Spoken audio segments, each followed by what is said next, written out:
In my picture book series, the Happy Hawk Golden Thoughts series, the main character, the Happy Hawk, teaches lots of lessons. One of my favorites is the lesson he teaches about being a true friend. This book is called Friendship in the Forest.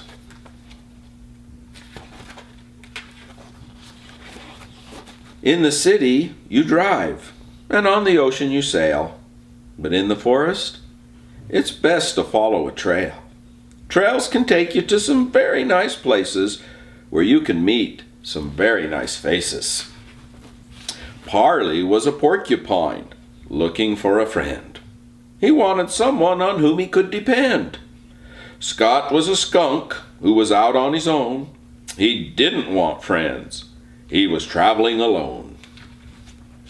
He was moving along and things were just fine until he crossed the path of the porcupine. "Hi," said Parley. "How are you today?" "Fine," said Scott. "Now, get out of my way." "What's your hurry? Can't you stop for a while? Let's be friends," Parley said with a smile. Scott scowled. "You can't be a pal of mine. I would never be friends with a porcupine. You're the funniest looking critter in all of the hills. You look just like a big pincushion for quills. So get out of my way, you dumb porcupine, and get that friendship stuff out of your mind." "Wait just a minute, you smelly blockhead. You've got a lot of nerve," the porcupine said. "I'm not a beauty, but neither are you. You have terrible manners and bad breath, too. You smell like you haven't had a bath in a week, and that stripe down your back must be a mean streak." The more Parley said, the madder the skunk got. He got madder and madder. He was boiling hot. He yelled at Parley, and Parley yelled at him.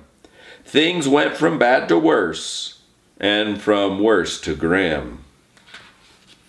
High above the commotion, in a treetop nest, the Happy Hawk was stretched out taking a rest. Throughout the whole forest the fighting was heard. It reached the treetop and awoke the bird. The hawk opened his eyes and looked to the ground. What in the world could be making that terrible sound? He saw the two yelling at the top of their voices. This sight left the hawk with very few choices. He had to put an end to this noisy spat. He had to stop this fighting, and that was that. He dropped down between them, but it was too late. The skunk started to spray. He just couldn't wait. He unleashed his scent with a mighty blast. Within seconds, the Happy Hawk had been gassed. While coughing, gagging, and gasping for air, he began to end this unfriendly affair. "You two hotheads, come here and stand by me. There's a couple of things that you must see." Finding fault is a very easy thing to do. The failings of others quickly catch our view. Don't look for the wrong in the others you meet. Don't worry if they have a big nose or have funny feet. Shake hands and smile and quit being so sour. Now excuse me, I need to go take a shower. "I'm sorry," said Scott. "I shouldn't get so mad. I guess being friends wouldn't be so bad." "I'm sorry I called you a smelly blockhead.